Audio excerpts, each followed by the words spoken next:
부활주일 아침에 하나님께서 우리에게 주신 말씀은 레위기서 16장 29절부터 31절까지 말씀입니다. 같이 읽도록 하겠습니다. 시작. 너희는 영원히 이 규례를 지킬지니라. 일곱째 달 곧 그 달 10일에 너희는 스스로 괴롭게 하고 아무 일도 하지 말되 본토인이든지 너희 중에 거하려 하는 거류민이든지 그리하라. 이날에 너희를 위하여 속죄하여 너희를 정결하게 하리니 너희의 모든 죄에서 너희가 여호와 앞에 정결하리라. 이는 너희에게 안식일 중에 안식일인즉 너희는 스스로 괴롭게 할지니 영원히 지킬 규례라.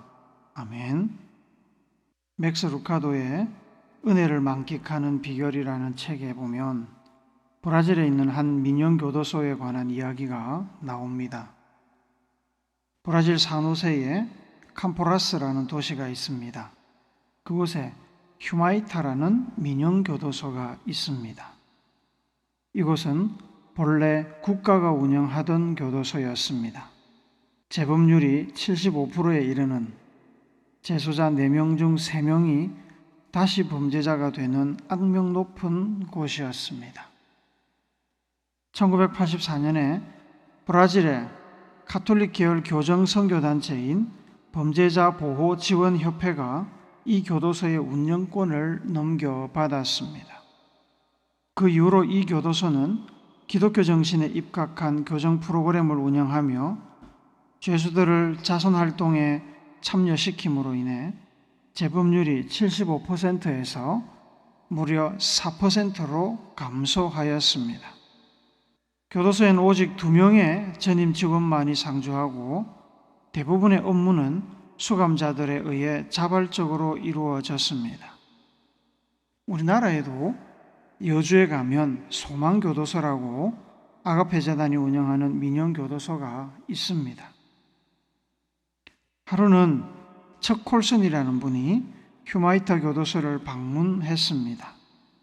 그는 그곳에서 경험한 것을 정리한 보고서에 이렇게 썼습니다.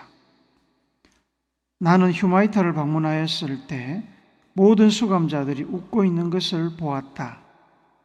나를 안으로 들여보낸 사람은 살인을 저지르고 잡혀온 사람이었다. 내가 어느 곳을 가든지 사람들은 평온해 보였다. 안내자는 나를 예전에 죄수들을 고문하던 작은 독방으로 인도하였다. 지금은 단지 한 사람만 갇혀 있다고 말했다. 정말로 들어가 보고 싶으세요?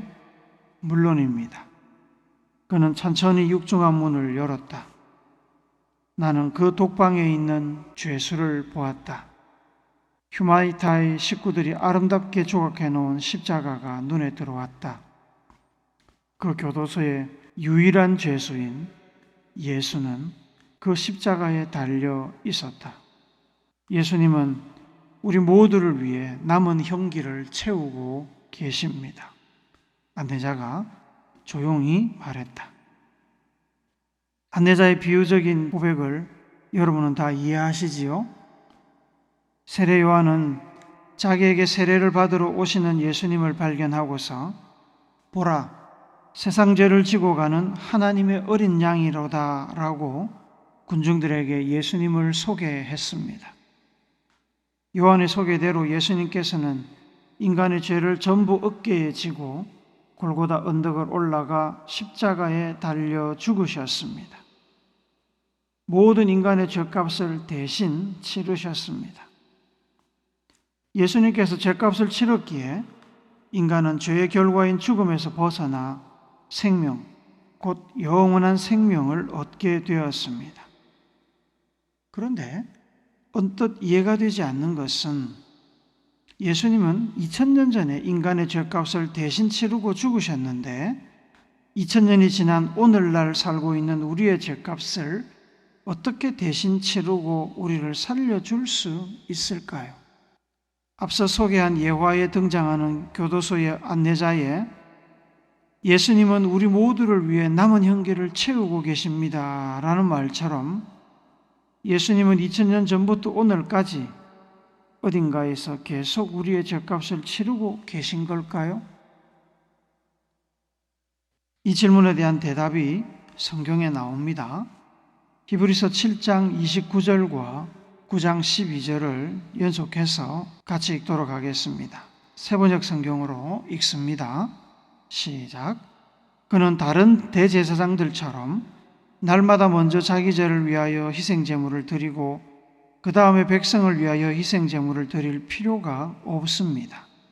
그는 자기 자신을 바치셔서 단 한 번에 이 일을 이루셨기 때문입니다. 단 한 번의 지성소에 들어가셨습니다. 그는 염소나 송아지의 피로서가 아니라 자기의 피로서 우리에게 영원한 구원을 이루셨습니다. 두 말씀에서 가장 중요한 단어는 단 한 번과 영원한 구원입니다. 예수님께서 인류의 죗값을 대신 치르기 위해서 십자가에서 죽으신 사건은 구약에서 말하는 죄의 용서를 구하는 제사, 속죄제사에 해당합니다. 그런데 속죄제사는 항상 과거의 죄를 다룹니다. 이미 지은 죄를 하나님께 회개하며 동물을 속죄의 제물로 드리고 죄의 용서를 받는 것이 속죄제사입니다. 제사는 미래의 죄를 용서할 수 없습니다. 법원에서 미래의 죄를 재판할 수 없듯이 짓지도 않은 죄를 어떻게 죄라고 평가하고 회개하고 용서받을 수 있겠습니까? 속죄제사는 과거용입니다. 그리고 이미 지은 죄에 대하여 한 번만 효과가 있는 제사입니다. 일회용입니다.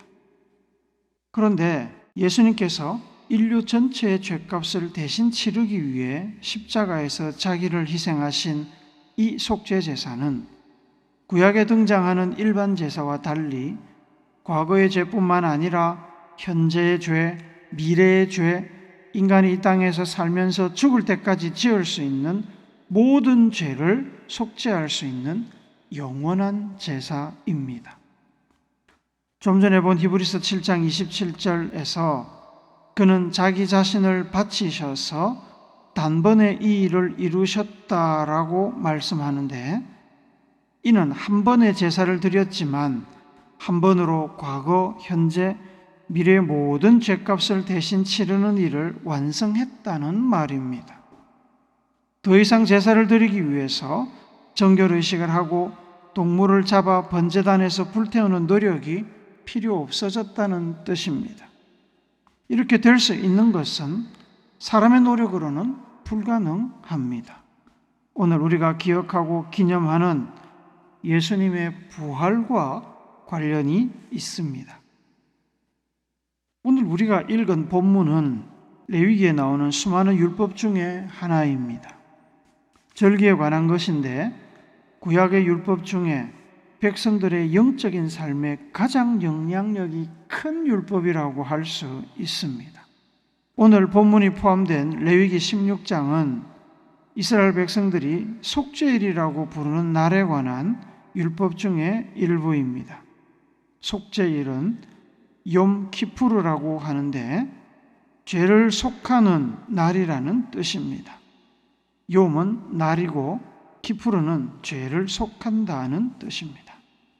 일반적인 속죄 제사는 개인적으로 제사장에게 부탁을 해서 필요할 때 그때그때 드릴 수 있습니다만, 이날 드리는 속죄 제사는 이스라엘 백성 전체의 죄를, 그것도 1년치 죄를 한 번에 회개하고 용서를 구하는 제사입니다. 한두 사람의 죄도 아니고 하루 이틀 죄도 아니고 모든 이스라엘 백성들의 1년치 죄를 위해 속죄 제사를 드리는 날이라서 대속죄일이라고도 부릅니다. 30절을 한 번 더 읽겠습니다. 시작. 이날에 너희를 위하여 속죄하여 너희를 정결하게 하리니 너희의 모든 죄에서 너희가 여호와 앞에 정결하리라. 구약의 율법대로 하면 사람들이 살면서 지은 죄를 하나님께 용서받으려면 속죄 제사를 드려야 합니다. 살면서 죄를 1년에 어쩌다 한두 번 짓는다면 좀 힘들더라도 예루살렘에 가서 형편되는 대로 속죄 제사를 드리면 됩니다. 그러나 사람이 1년에 어쩌다 한두 번 죄를 짓는 것이 아니지요. 우리는 매일 수시로 죄를 짓습니다. 법대로 하려면 매일 수시로 성전에 나가서 속죄 제사를 드려야 합니다. 예루살렘에 사는 사람이라도, 그리고 아무리 돈이 많은 사람이라도 쉬운 일이 아닙니다.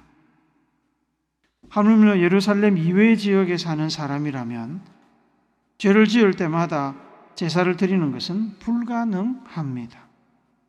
특히 외국에 산다든지 갈릴리 같은 예루살렘에서 많이 떨어진 변두리에 사는 사람이라면 1년에 한두 번 예루살렘 방문하는 것도 쉽지 않은 일입니다. 제사를 드리지 못하면 죄가 쌓입니다. 제사를 못 드려서 죄가 쌓이기도 하지만 죄를 인식하지 못할 때도 많습니다. 그대로 내버려 두면 아무리 하나님의 백성이라도 죄 때문에 망합니다. 그래서 하나님께서는 대속죄일이라는 제도를 만드셨습니다.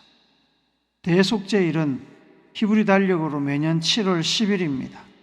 우리로 치면 9월이나 10월경에 해당합니다. 대속죄일은 1년에 딱 하루 한 번밖에 없는 날이라서 모든 이스라엘 백성들의 1년치 모든 죄값을 치르기 위해 희생제물을 드리고 죄 용서를 받는 날입니다. 속죄해야 하는 사람도 많고 죄도 1년치나 되어서 그런지 이날 대제사장은 특별한 정결 절차를 거쳐서 하나님의 성막 가장 깊은 곳인 지성소에 들어갑니다.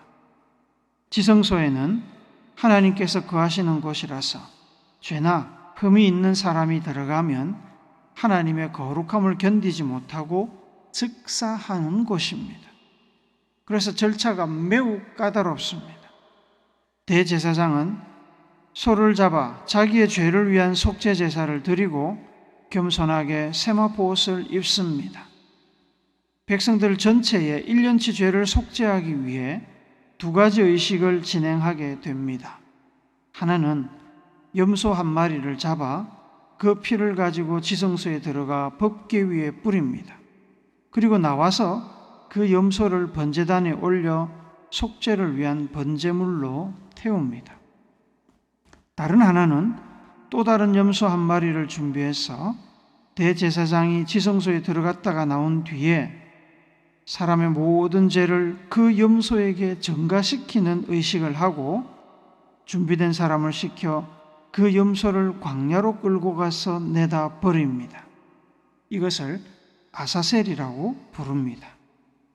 백성들의 모든 죄를 짊어진 염소는 사람들이 닿지 않는 광야 깊은 곳에서 놓아주는데 그 염소는 먹을 것이 없어서 굶어 죽거나 광야 짐승의 먹이가 될 것입니다. 그렇게 죄를 전가한 염소는 사람에게서 잊혀지며 우리의 죄도 사라집니다. 성막에서 속죄 제사를 드리는 일이 하나님께 죄를 회개하고 용서를 비는 의식이라면 염소에게 죄를 전가해서 광야로 보내는 것은 사람의 죄가 하나님에 의해 사해졌음을 가시적으로 보여주는 의식입니다. 이렇게 속죄 제사를 드릴 때 백성들은 무엇을 하고 있었을까요? 무엇을 해야 했을까요? 29절 31절에 보시면 너희는 스스로 괴롭게 하고 아무 일도 하지 말되 너희에게 안식일 중에 안식일인즉 너희는 스스로 괴롭게 할지니 라고 말씀합니다. 매년 7월 10일 대속죄일이 되면 대제사장은 성막에서 속죄 제사와 속죄 의식을 진행하고 백성들은 안식일처럼 그날 모든 일에서 손을 떼고 자기 스스로를 괴롭혀야 합니다. 자기 스스로를 괴롭힌다는 말은 대제사장이 백성들의 죄값을 치르기 위해서 속죄 제사와 의식을 진행할 때 백성들도 그 속죄 제사와 의식에 동참하는 마음으로 자기의 죄를 애통하고 반성하고 하나님께 회개하며 금식, 금욕 등 절제의 시간을 가지는 것을 말합니다. 구약 성경의 모든 제사는 과거의 죄를 회개하고 용서를 구하는 과거 지향적인 의식이고 일회성 의식입니다. 속죄하지 않은 죄에 대하여 소급 적용할 수 없고 단 1분 1초라도 속죄 제사가 지나간 뒤에 지은 죄에 관해서는 법적으로 효력이 없습니다. 하지만 예수님이 희생 제물이 되신 십자가 속죄 제사는 과거 지향적이고 일회성인 다른 제사와 달리 한 번에 영원한 효력을 가지는 제사입니다. 하나님의 아들이신 예수님의 생명값은 온 인류의 죄를 영원히 용서할 만큼 큽니다. 그보다 더 큽니다. 예수님의 생명값을 책정하신 분은 하나님이십니다. 죄를 용서할 유일한 권세를 가지고 계시고 생명의 주인이신 하나님께서 예수님의 생명값을 인정하시고 영원한 속죄 제사를 용납하셨습니다. 예수님께서 스스로 죽음을 이기고 부활하심으로 그것을 증명하셨습니다. 예수님의 부활을 통해 예수님의 십자가 속죄 제사가 영원한 효력을 가지게 되었습니다. 만약에 예수님께서 부활하지 않으셨다면 예수님의 희생도 예수님 이전에 죄를 지은 사람들을 위한 속죄 제사에 불과했을지도 모릅니다. 예수님이 이미 죽어 사라졌다면 예수님께서 희생 제물로 죽고 난 뒤에 죄를 지은 이들의 죄는 속죄할 수 없습니다. 하지만 예수님은 죽음을 이기시고 부활하셨습니다. 다른 모든 속죄 제물은 죽음으로 끝이 났습니다. 그래서 일회성이었습니다. 속죄 제사에 쓰이는 제물은 살아있는 제물이어야 효과가 있습니다. 살아있는 제물을 죽여 생명으로 죄값을 대신하는 것입니다. 부활하신 예수님께서는 죽음을 이기셨습니다. 죽었지만 다시 살아나셔서 영원한 속죄 제물이 되셨습니다. 예수님께서 영원한 속죄 제물이 되신 것을 이렇게 설명하면 어떨까요? 어제 희생 제물로 드려 죽였던 짐승이 다시 살아나 매일 매 순간 새로운 제물이 된다면 어떻겠습니까? 우리는 더 이상 다른 짐승, 다른 생명을 찾아 제물로 드릴 걱정할 필요가 없습니다. 죄의 값을 치를 걱정을 할 필요가 없게 된 것입니다. 어제 우리 죄를 전가해서 광야로 보냈던 짐승이 광야에서 죽어 우리의 죄도 사라졌는데 그 짐승이 다시 살아나 매일 매 순간 우리의 죄를 짊어지고 광야로 들어간다면 우리는 더 이상 죄를 전가해서 멀리 보낼 짐승을 걱정할 필요가 없습니다. 언제 다시 죄를 짐승에게 전가해서 용서받을까 고민할 필요가 없습니다. 회개하고 예수님의 속죄 제사를 인정하기만 하면 영원한 속죄 제물이 되신 예수님의 속죄 제사가 늘 우리를 위한 제사가 되는 것입니다.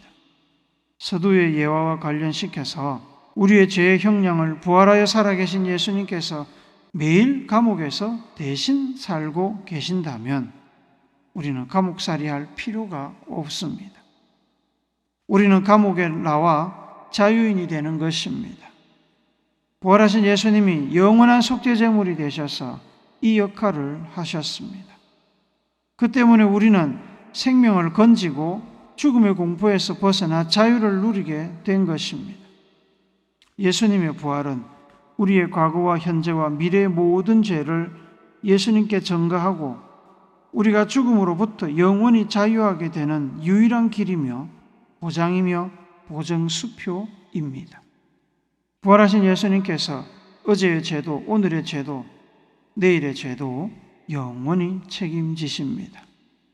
물론 예수님이 우리 죄를 영원히 책임지시니까 우리가 죄를 무시하고 마음대로 살아도 된다는 말은 아닙니다.